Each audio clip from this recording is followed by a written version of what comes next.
Goedemorgen, goedemiddag of goedenavond iedereen. Mijn naam is Maria Moraes en namens de Nederlandse Raad voor het Spiritisme wil ik u graag welkom heten bij deze lezing. De Nederlandse Raad voor het Spiritisme heeft het grote genoegen om wederom een evenement te organiseren met de medewerking van onze dierbare vriend, humanist en medium Divaldo Franco. Divaldo is voor ons allemaal een voorbeeld van doorzettingsvermogen en toewijding. Zijn inspiratie haalt hij uit het spiritisme dat hij van jongs af aan omarmde. Sindsdien verspreidt en beleeft hij het spiritisme met de lessen van Jezus als voorbeeld. Op dit moment, op 95-jarige leeftijd en 75 jaar ervaring als spreker in Brazilië en over de hele wereld, is hij standvastig en onvermoeibaar gebleven. Nu dat het sociale isolement in verband met COVID-19 is opgeheven, heeft hij zijn activiteiten in Mansão do Caminho in Brazilië, waar hij woont, hervat. Hierdoor vereist zijn werk een zekere aanpassing. Vooral omdat Divaldo tijdens deze periode van sociaal isolement nooit is gestopt. Hij bleef boeken schrijven via automatische schrift, het geven van lezingen, seminars, cursussen, online of opgenomen, onder andere. Kortom, hij rust nooit. Vanwege alles wat hij ons leert en alle energie die hij ons biedt, konden wij deze datum waarop hij bij ons zou zijn tijdens de gebruikelijk Europa-programma Divaldo Franco mei en in juni niet onopgemerkt voorbij laten gaan. Daarom presenteren wij een lezing die werd gehouden in maart van dit jaar, 2022, en uitgezonden op de web-tv Mansão do Caminho.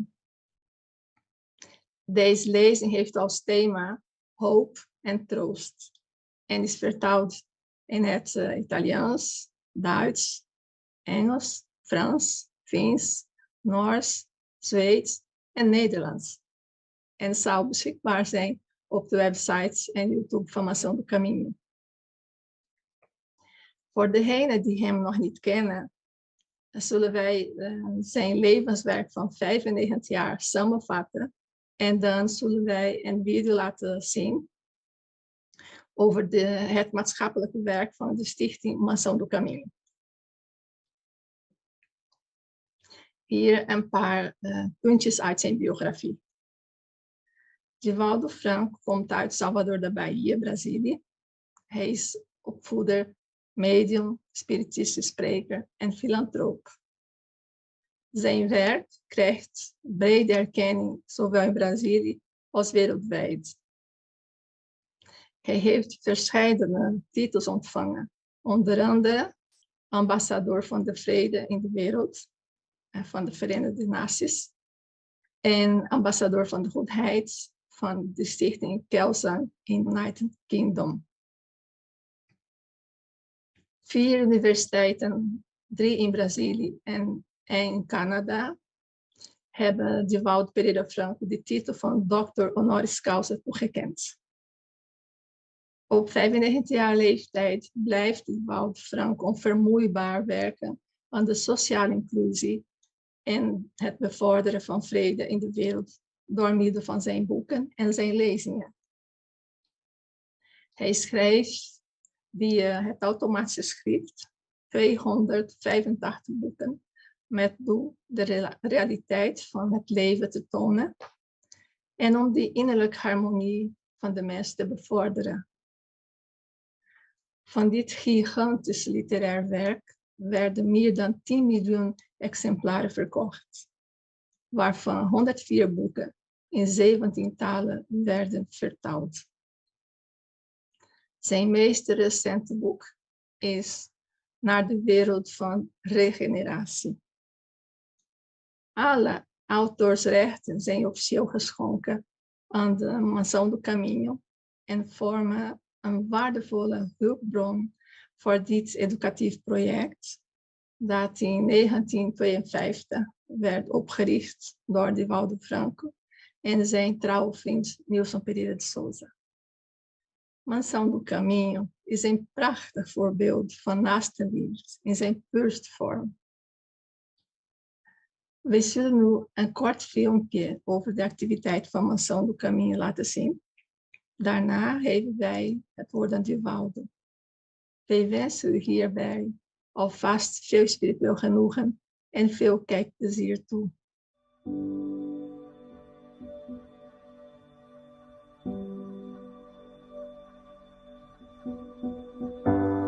Acredito que quando nós nascemos, já nos encontramos dentro de uma programação elaborada no mundo espiritual.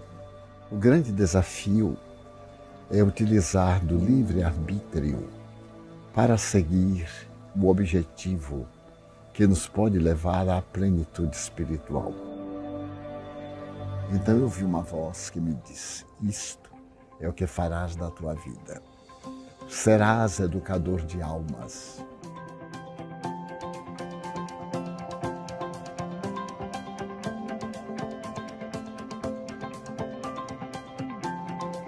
Nós pensamos em fazer um lugar onde todos encontrassem albergue, oportunidade de amar, mas sobretudo fossem amparados e tivessem as suas dores diminuídas.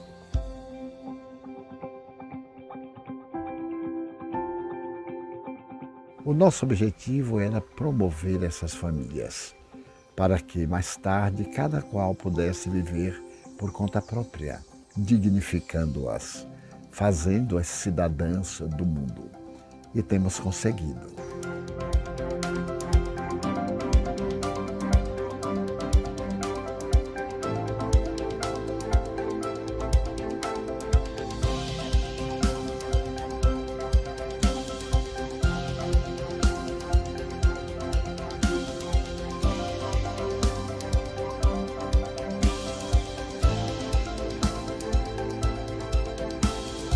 Porque a grande miséria não é a socioeconômica, é a moral. E essa está no espírito do indivíduo. Explicar-lhes, despertá-los para uma vida saudável, não necessariamente religiosa, porque o que vale é a conduta do indivíduo. A religião é a metodologia para que ele possa atingir a meta que ela lhe propõe. Depois de mais de 10 milhões de livros vendidos, os direitos autorais foram cedidos à instituição e, graças a isso, temos uma boa fatia de socorro para levar adiante a obra.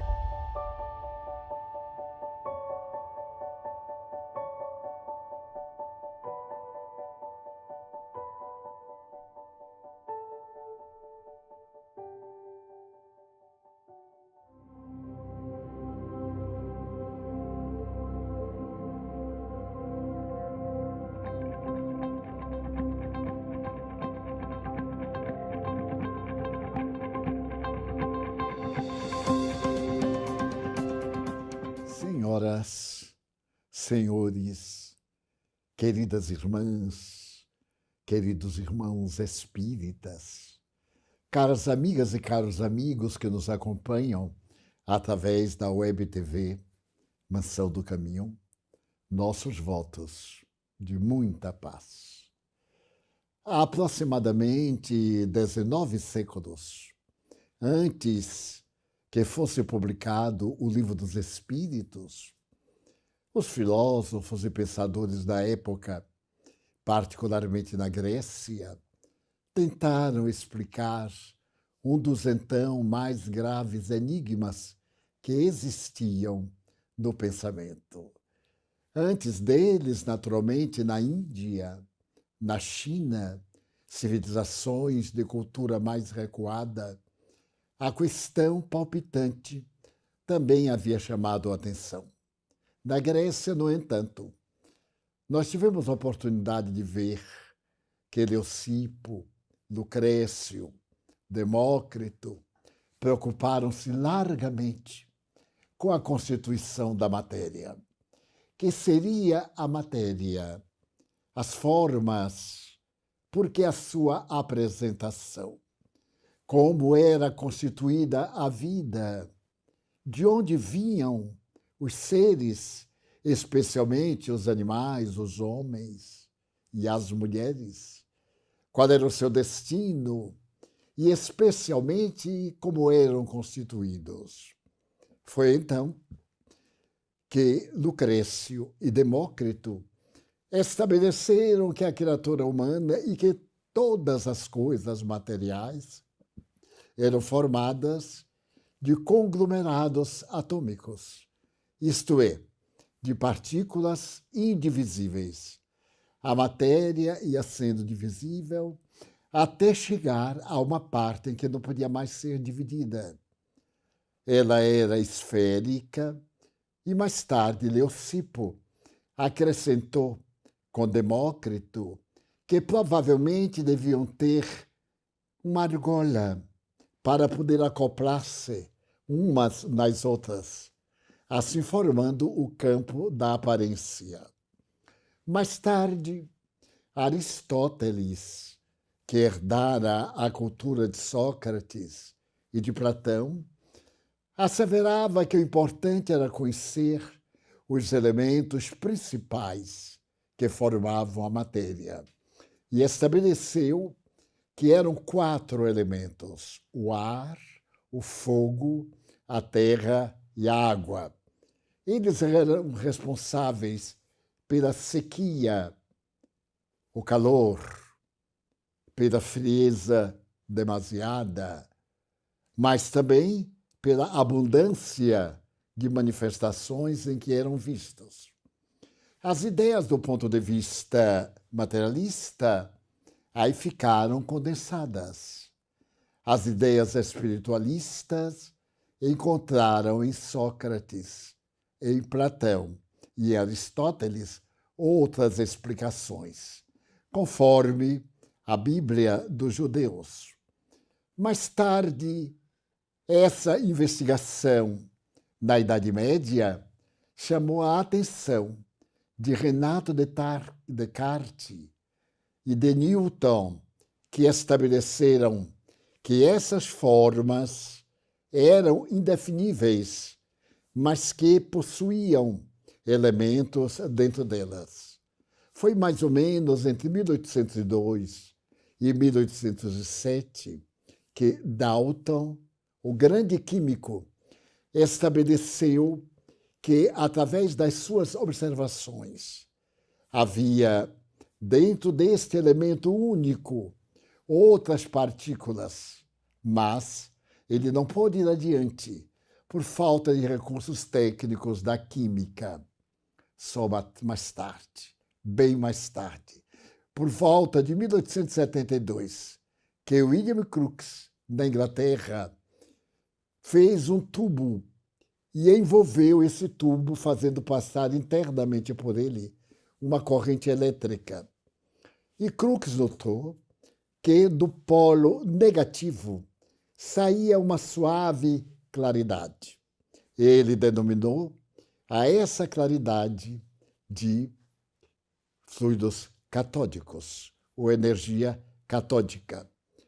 Começava a ser uma larga experiência, porque a partir de então, desse 1872, os cientistas começaram a investigar e foi uma desmaterialização da própria matéria. As opiniões multiplicavam-se, dividiam-se, e mais tarde, Wilhelm Röntgen, o notável estudioso, percebeu uma coisa curiosa. Ele envolveu a mão da sua esposa em uma chapa e colocou sob os raios catódicos de Crookes. E teve uma surpresa. Quando revelou a chapa, ali estava a marca da mão da senhora. Nascia o raio-x. Ele denominou a essa energia como raio-x. Um pouco mais tarde, Rutherford, estudando a constituição de determinada substância, urânio, por exemplo, percebeu que o urânio eliminava 3 tipos de raios: alfa, beta e delta, e que esses raios eram a menor fragmentação da matéria. As investigações continuaram. E mais tarde, já no século XX, o casal Curie conseguiu constatar, aliás, a radiação nuclear, fazendo pesquisa com a pechblenda, toneladas e toneladas de pechblenda, que ela fazia ferver em verdadeiras fogueiras de madeira nos fundos da Universidade de Sorbonne. Certo dia, no escuro, ela percebeu que no fundo de um vasilhame de louça em que ela havia colocado os restos daquela tonelada imensa de pechblenda, havia uma radiação. Então percebeu a matéria radiante e também percebeu que as suas mãos, de tanto mexerem com essas substâncias, estavam gravemente feridas. Era o resultado da irradiação molecular. As investigações cresceram grandemente no século XX, porque Einstein, por volta de 1905, apresentou a teoria da relatividade do tempo e do espaço. E logo depois acrescentou também observações muito valiosas para as pesquisas que se realizavam então. Vemos que a matéria foi desaparecendo. Mais tarde, Pauli percebeu a ondulação da luz e detectou que a luz era formada de feixes de vibrações. Portanto, era constituída de matéria e de energia. Por volta de 1923, o príncipe de Broglie, da escola da Escandinávia, apresentou com outros trabalhadores uma teoria extraordinária a respeito da constituição nuclear da matéria, e surgiu a teoria da complementaridade. Essa complementaridade cresceu e, quando menos esperava, por volta dos anos 40, 50, se descobriu que o átomo podia ser constituído de aproximadamente 60 partículas diferentes. Hoje, com as conquistas notáveis no campo da ciência física, da química e da astrofísica, se asseveram que são de 260 elementos a constituição da matéria. As últimas são fascinantes. O neutrino, por exemplo. O neutrino é uma partícula tão veloz que consegue atravessar uma galáxia com a velocidade do pensamento. Mas há cerca de 60 e poucos anos, matematicamente, conseguiu-se chegar à possibilidade de uma partícula que era mais imaginativa do que real. E então se lhe deu uma denominação. No ano passado, havendo realizado das pesquisas de laboratório no grande tubo de choque de partículas, o choque de 2 prótons se liberou com uma celeridade incrível aquilo que havia sido denominado de bóson e passou a ser chamado bóson de Higgs, o cientista inglês que havia pensado na possibilidade dessa partícula que é conceptual. E a física deixou de ser newtoniana das manifestações idênticas seguras para ser a física das probabilidades. Porque essas probabilidades não podem ser demonstradas facilmente em laboratório, mas somente em cálculos matemáticos perfeitos ou em experiências que, por acaso, são bem-sucedidas, dando lugar ao conhecimento desse bóson, que fascinou o mundo. A sua velocidade e a sua desintegração é muito mais rápida do que o próprio neutrino. Nesse bárátaro e nessa busca científica, nos grandes debates das academias, Firth, um astrofísico inglês, teve a coragem de dizer que a matéria não existe. Só existe o aglomerado de átomos, com o que concordam todos os investigadores. Mas ele foi mais adiante. Ele disse que chegou a contactar o espírito e definiu que o espírito é o elemento comparável à eletricidade e ao magnetismo e que tem as suas próprias características. Ele ficou tão impressionado que estabeleceu um nome. E esse nome era Mind. Mind, em inglês, como sabemos, mente.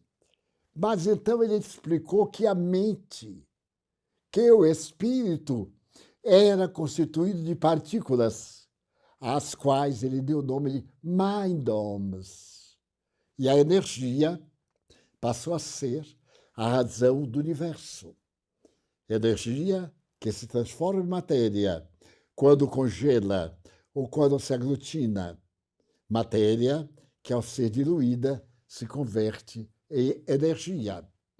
Nesse momento grandioso, a humanidade, há cerca de um século e mais da metade, possui o livro dos Espíritos de Allan Kardec, que também teve a grande preocupação de saber quem era o ser humano, de que era constituído, como era a sua vida.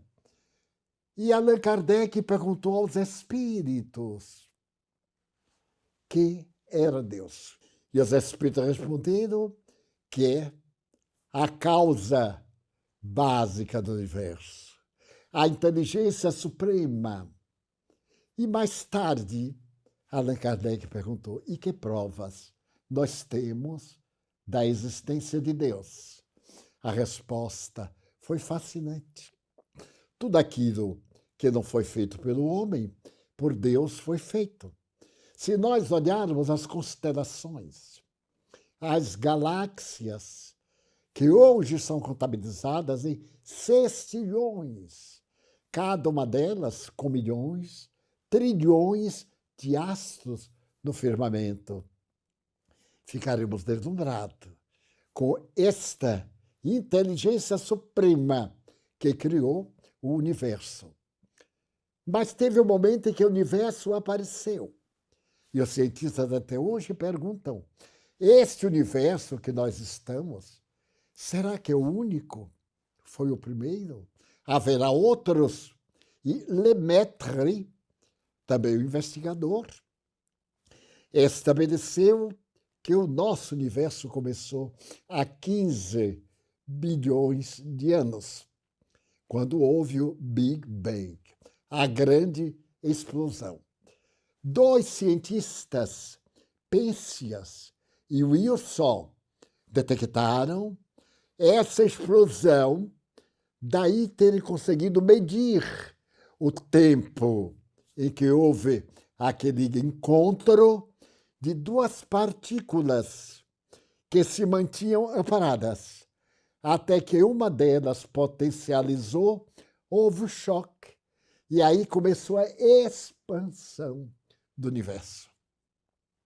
Dessa expansão do universo, mais ou menos há 4 bilhões de anos, da imensa esfera incandescente que girava no espaço, saiu o nosso sistema solar. E dele sai a nossa Terra. E dela sai a nossa Lua, através da fragmentação. E o ser humano começa a aparecer nas primeiras moléculas de vida na intimidade dos oceanos, há 2.200.000.000 de anos. Allan Kardec, então, pergunta no Livro dos Espíritos, que é o Espírito? E eles mesmos responderam, o Espírito é o princípio inteligente do universo. E estabelece que no universo há dois princípios. Aquele que é massa, matéria, e aquele que é energia, espírito. Então nós temos Deus, espírito e matéria. E o Livro dos Espíritos se transforma no mais notável elemento da química, da física, da astrofísica modernos, procurando explicar quem somos, de onde viemos e por que sofremos. Então, uma terrível inimiga da criatura humana, que era a morte, morreu ante a realidade de que nós somos o princípio inteligente de natureza imortal. Algumas pessoas dizem eterno, mas não é certo. Porque a palavra eterna quer dizer que não teve princípio, nem tem fim. Deus é eterno. Não temos como dimensionar em nossa mente o aparecimento dessa inteligência, o funcionamento dessas leis que mantêm o universo, graças a 4 leis. Essas 4 leis mantêm, por exemplo, o universo, o nosso sistema. São apenas 4 leis. A da gravidade, do eletromagnetismo, a lei quântica forte, a lei quântica frágil. E nós vemos a grandeza desta realidade. Para dar uma ideia, quando olhamos o átomo e a sua constituição de nêutron, elétron e próton, o grande sábio Oppenheimer, alemão que veio para os Estados Unidos depois da Segunda Guerra Mundial, diz o seguinte: se alguém me perguntar no átomo aonde está o elétron, eu não sei dizer. Porque o centro está com um movimento de uma partícula em uma velocidade de 86.000 quilômetros por segundo. E no outro sentido, o próton, que está com a velocidade de 76.000 quilômetros por segundo. Se por acaso essa velocidade variasse, aquela partícula cairia no abismo. Então, é essa lei universal de velocidade, a luz, 300.000 quilômetros por segundo.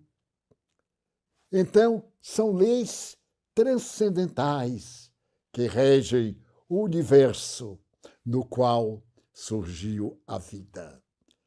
A mais grandiosa lição de todas essas pesquisas. E eu fiz uma síntese muito modesta, somente para dar uma ideia da realidade filosófica dentro da ciência de investigação a respeito da criatura humana. E qual é a necessidade da criatura humana?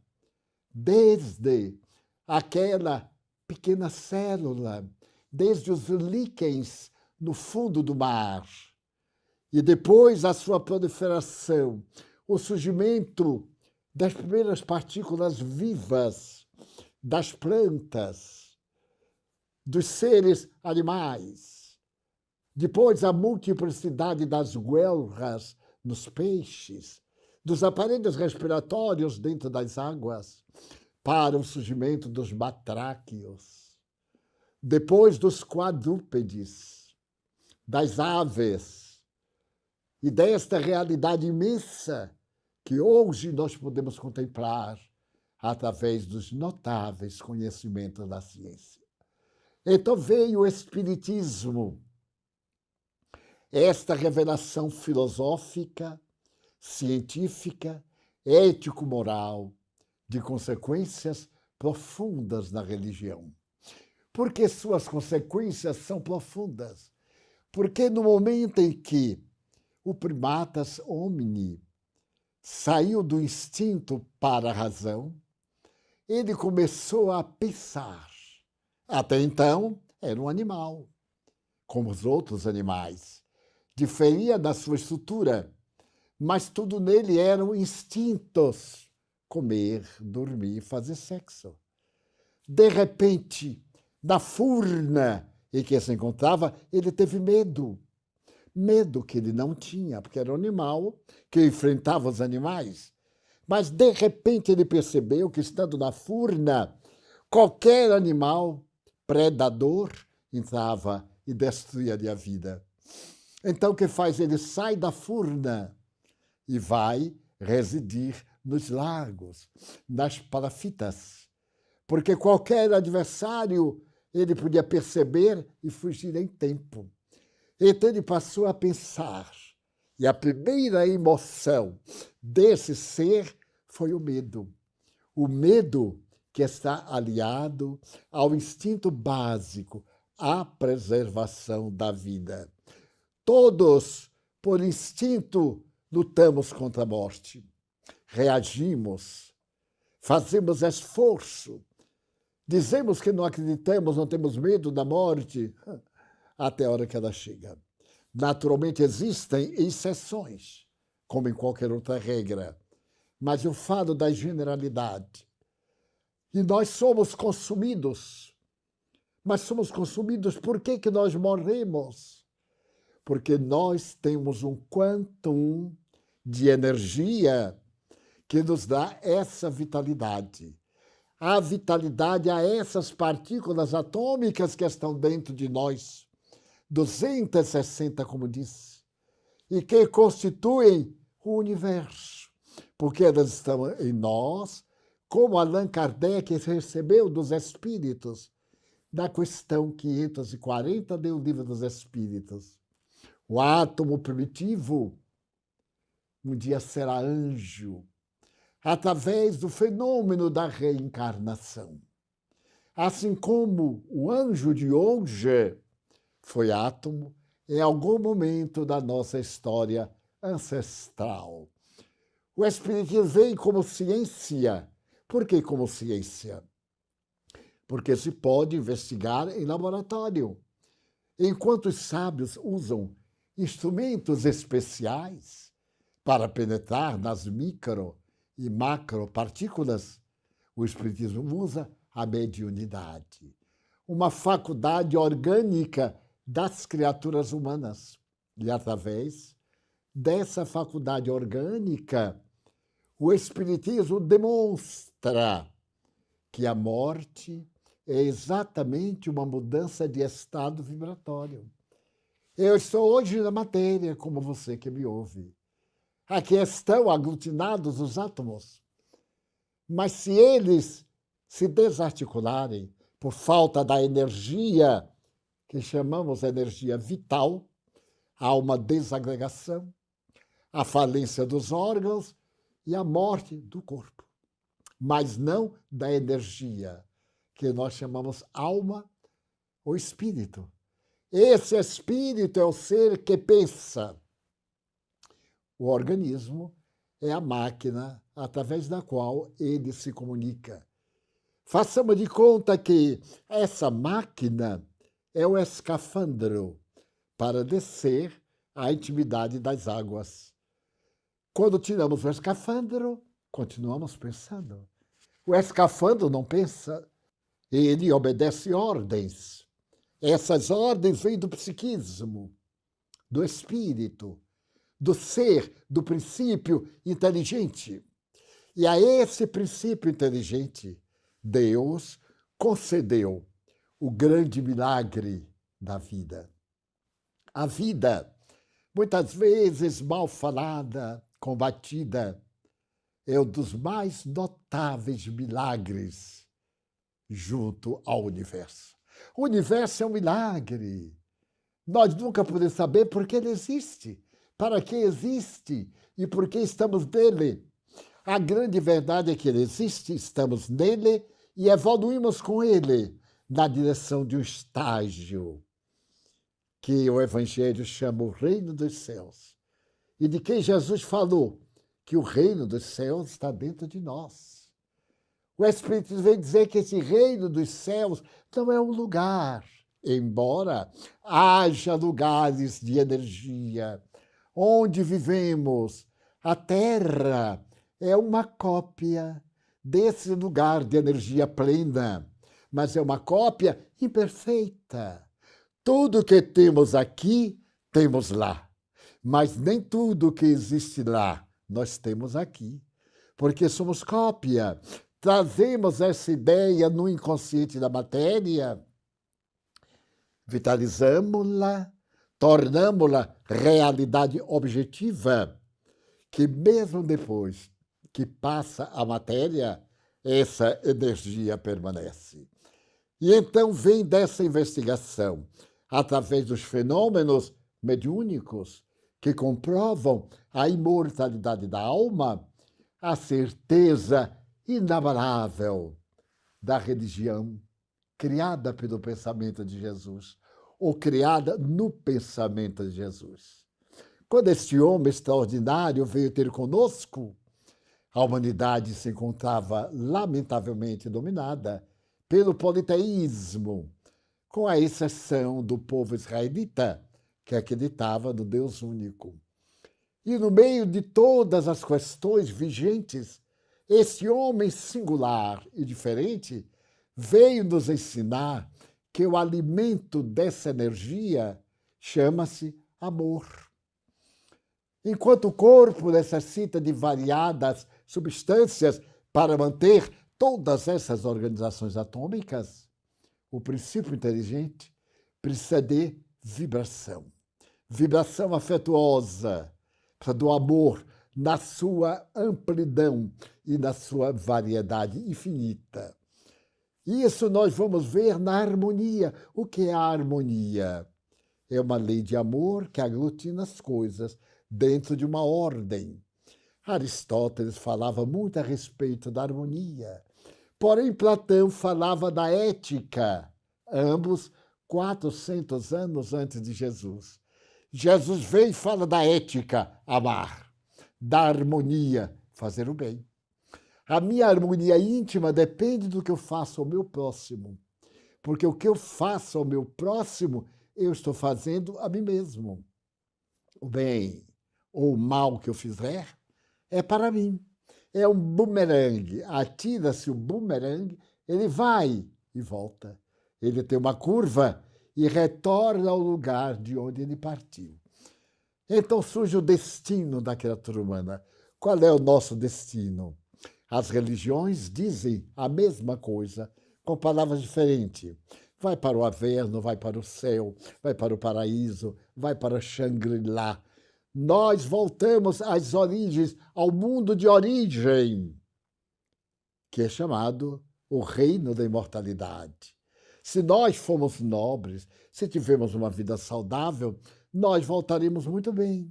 Como eu faço uma viagem, saio de Salvador para visitar Washington, eu serei aquilo que eu levo de mim, o meu caráter, a minha conduta, os meus valores, o meu temperamento.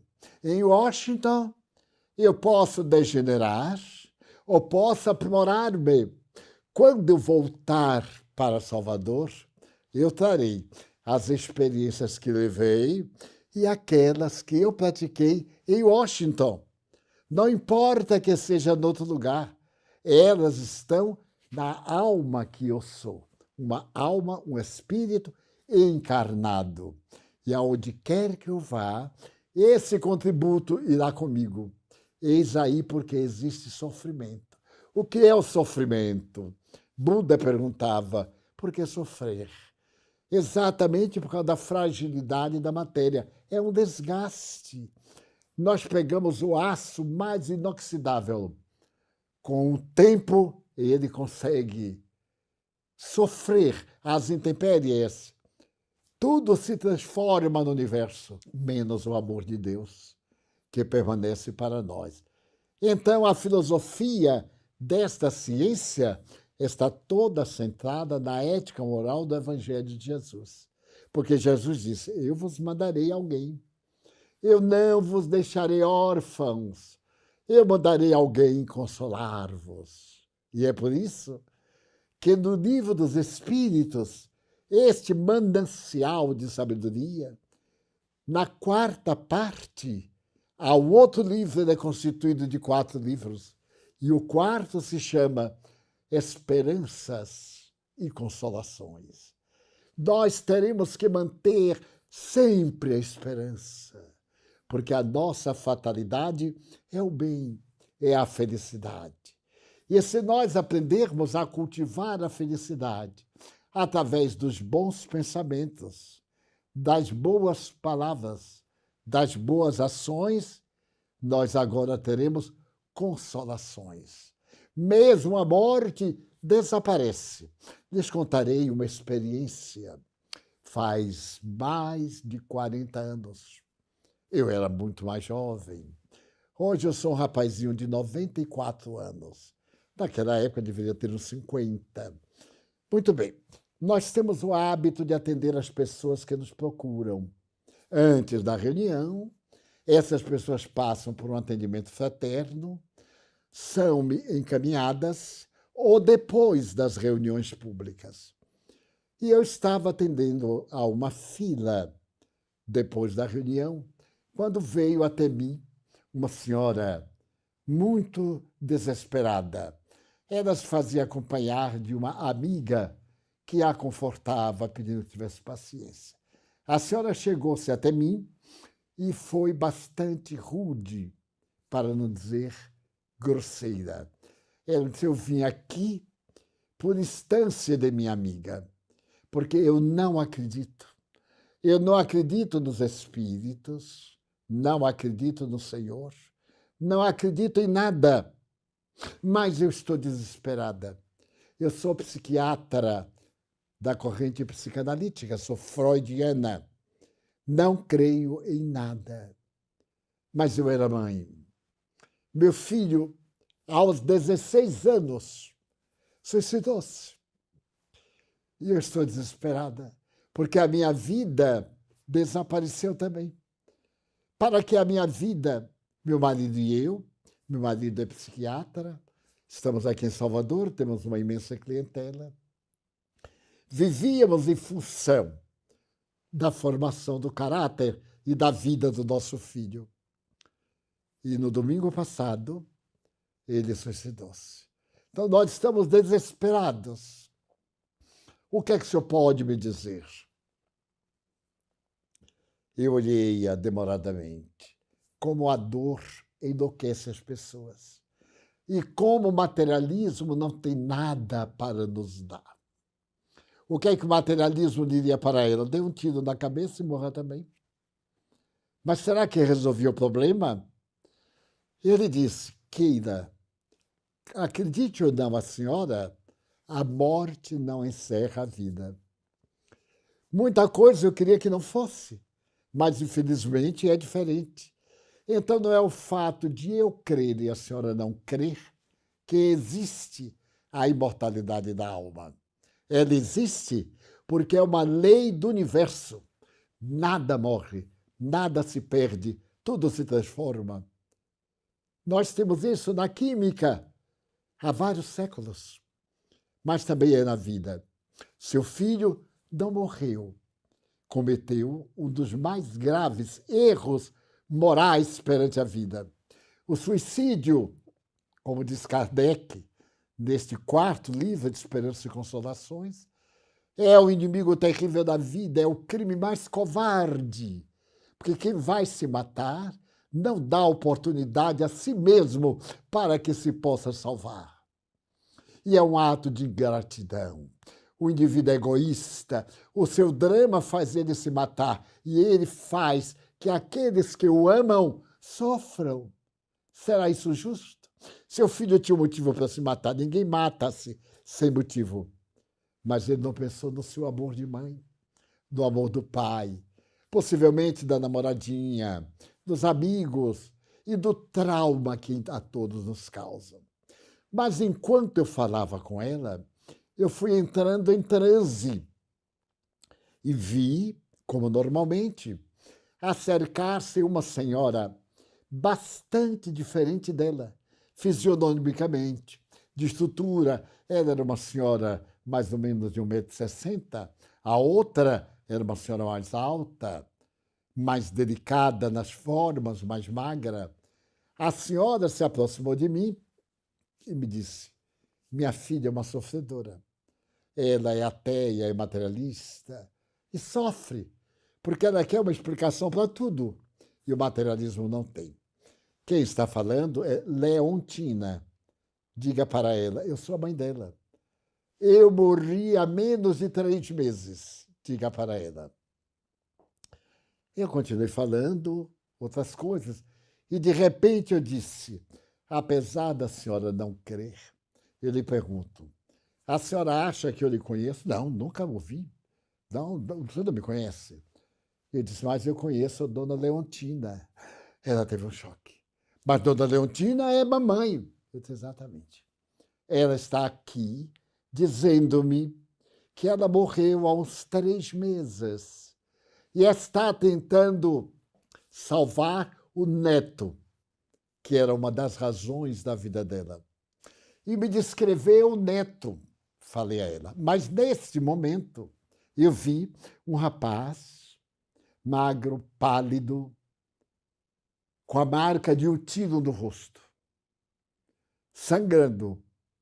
Eu me assustei.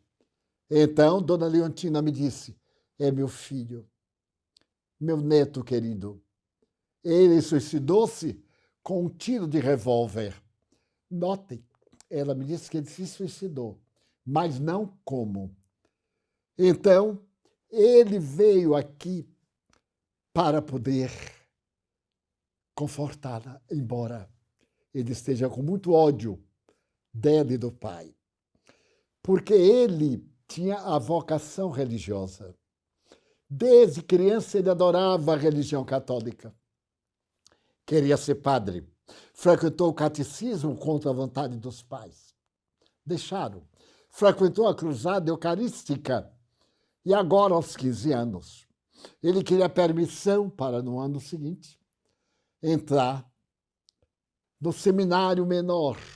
E os pais disseram que, em absoluto, preferiam vê-lo morto a vê-lo no sacerdócio católico. E no domingo, tiveram uma discussão à mesa. Ele então perguntou, mamãe, você me garante que não há morte? Morreu, acabou? Você me garante que não há nada além da morte? Eu disse, meu filho, eu sou uma psicanalista. Eu conheço a psique, a alma.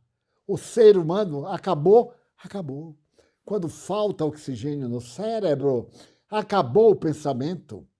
Pode a pessoa continuar viva, mas cadê a alma? E ele foi ficando agitado e perguntou ao pai, papai, mas eu queria salvar almas. E o pai ironizou, quais almas? Será que você não tem um problema sexual? E está querendo fugir, ocultar? O rapaz foi um escândalo. E disse, então, se eu me matar, acabou. Os pais disseram, acabou. A vida não tem sentido. Exatamente. Foi tranquilamente para o quarto, acabou a discussão. Mas, ao invés de ir ao seu quarto, ele foi à alcova dos pais, porque ele sabia que o pai tinha um revólver na mesinha de cabeceira. Tinha muito medo de ladrões, tinha licença para andar armado. Entrei na gaveta, tirou um revólver e deu um tiro no rosto. E matou-se. Eu aí fiquei ainda mais chocado. E disse para ela, eu vejo aqui um rapaz com tais características. Mas a senhora era tão rude que, ao invés de me ouvir, ela me segurou assim e disse: o senhor é telepata. O senhor está recebendo por telepatia o meu pensamento. Eu digo: talvez, mas sou respeitável, que a senhora veja. Eu não sabia de nada e agora eu sei. Por telepatia ou por telegrafia, como a senhora quiser, a senhora não pode negar que eu sou um paranormal. Não sou comum. Mas, em verdade, eu sou apenas médium. Eu sou espírita, como a senhora sabe. Aqui é uma casa espírita. Sou médium e capto. Agora, para a senhora entender, terá que ler bastante. Para desfazer essas ideias estúpidas de Freud, de Adler, de Lacan e etc. Mas o senhor sabe? Eu digo: sim, senhora, não é só a senhora que tem cultura. Os pobres, os humildes também leem. Eu leio. Eu sei ler e leio. E então eu sei, eu tenho convicção. Eu disse para ela, ainda me recordo, há mais de 30 anos que eu lido com os espíritos. Não será a sua crença que me vai abalar ou constranger, minha senhora.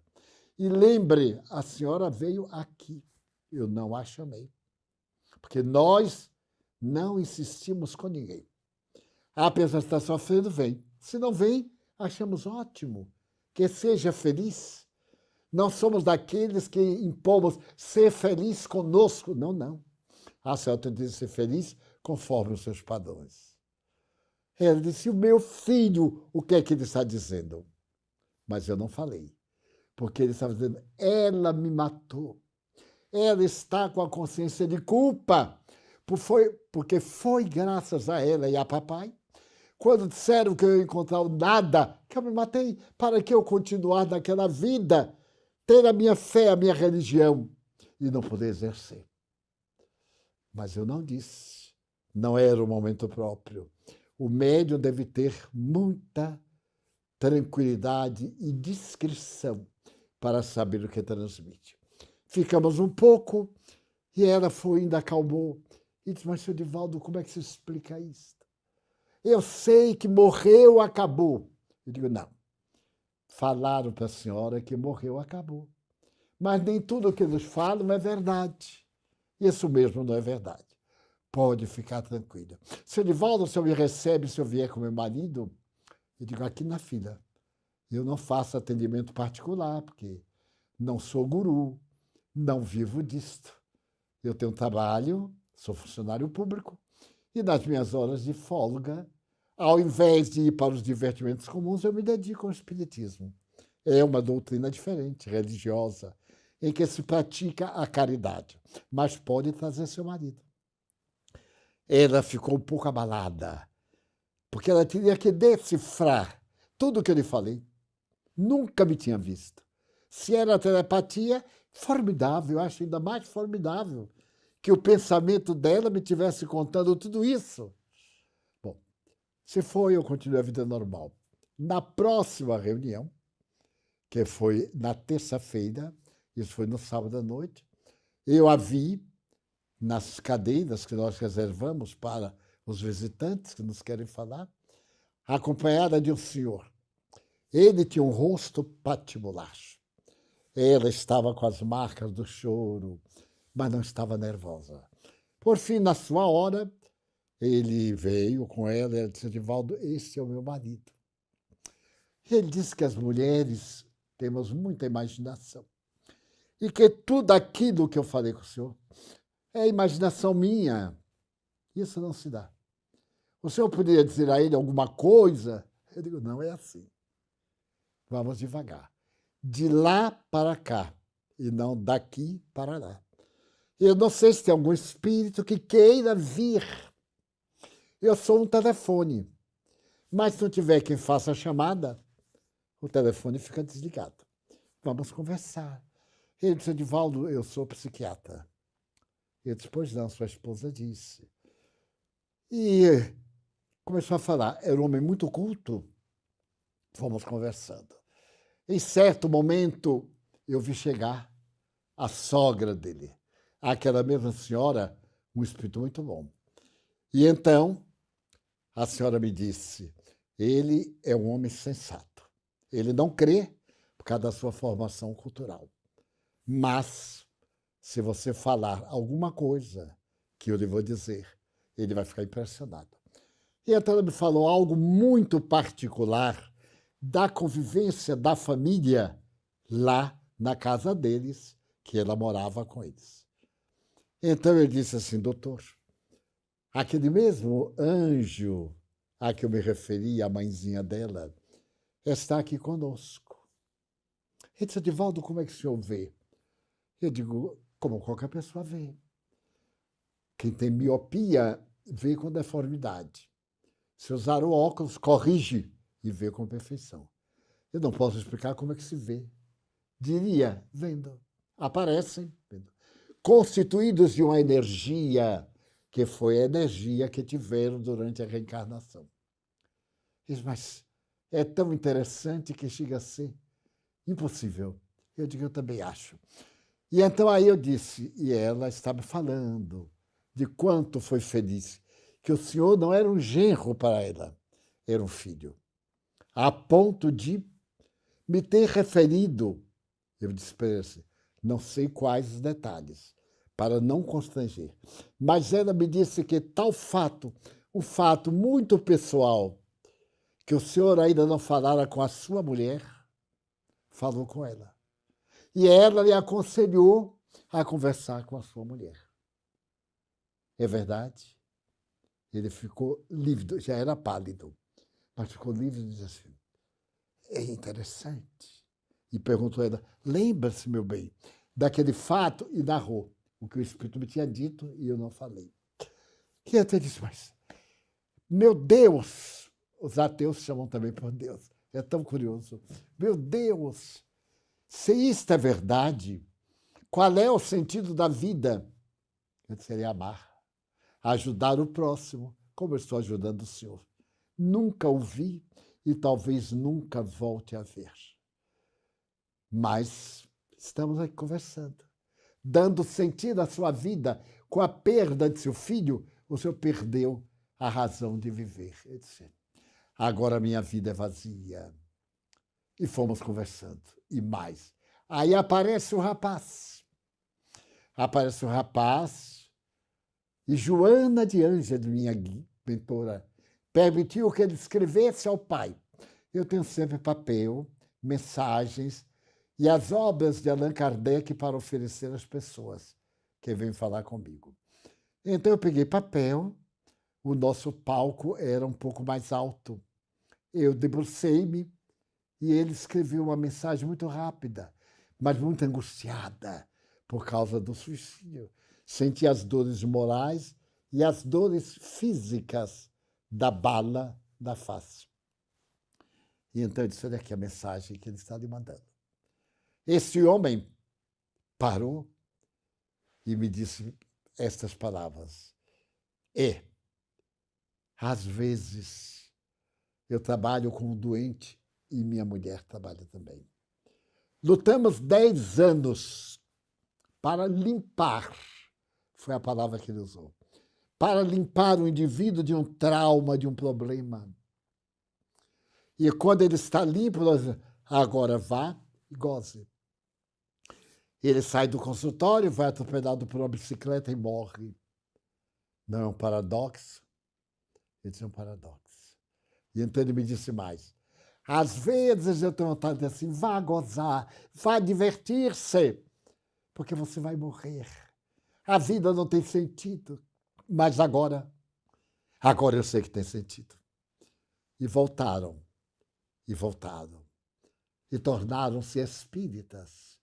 E ele me disse um dia, à medida que os dias se passavam daquele domingo fatal, eu planejei matar minha mulher e matar-me também. Então me recordei do livro número 4 do Livro dos Espíritos, Esperanças, que o materialismo não dá. Ele passou a ter esperança. Poderia ser agora do pai, ele poderia ser pai dos órfãos que não têm pai. E o consolo de saber que o filho vivia. Ainda psicografei ao largo dos anos mais 3 mensagens do rapaz. Com o tempo, é claro. Ele era muito jovem. Deus é amor, não é um punidor. E muita coisa ele tinha a favor. A inocência, o lar que morava, as ideias. Então, esperanças e consolações. Não pode haver dor mais doída do que quando morre alguém que nos é querido. E o seu lugar vazio não é preenchível. O dia tem aspecto de uma noite tenebrosa. A saudade é um punhal que está sempre presente. E o sentido da vida sofre um grande abalo. O Espiritismo é o consolador que Jesus nos ofereceu.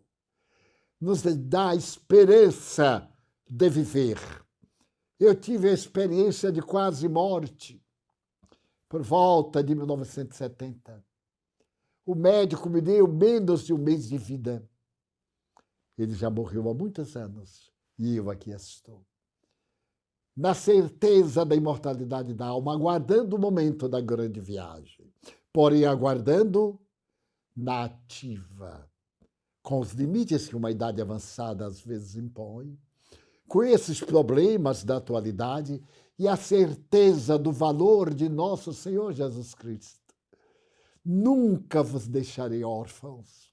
Ele disse, eu rogarei a meu Pai, e meu Pai enviará o Consolador, que vos repetirá as minhas lições, que vos dirá coisas novas e ficará convosco até a consumação dos erros.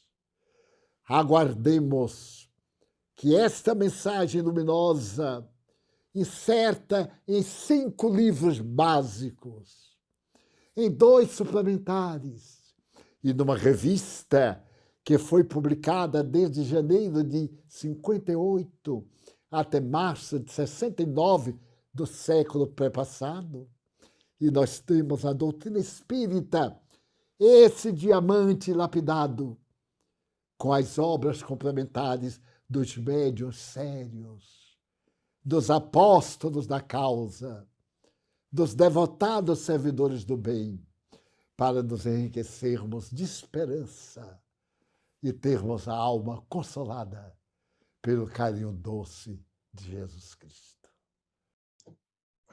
Dankjewel, Divaldo, voor deze mooie en inspirerende lezing. Wij danken de Vrienden van Maçã do Caminho, in het bijzonder Junior, die dit evenement mogelijk hebben gemaakt. EODA in Duitsland, die de brug is geweest tussen Europa en Maçã do Caminho. Onze speciale dank aan alle vrijwilligers van de Nederlandse Raad voor het Spiritisme en in het bijzonder Rodrigo Prestes voor de steun voor deze activiteit. Heeft u deze lezing leuk gevonden? Kijk dan op onze website www.nrsp.nl om meer te weten over de activiteiten van de Nederlandse Raad voor het Spiritisme. Nogmaals, dankjewel, Divaldo. Dankzij jou is de wereld zoveel mooier. Tot volgende keer.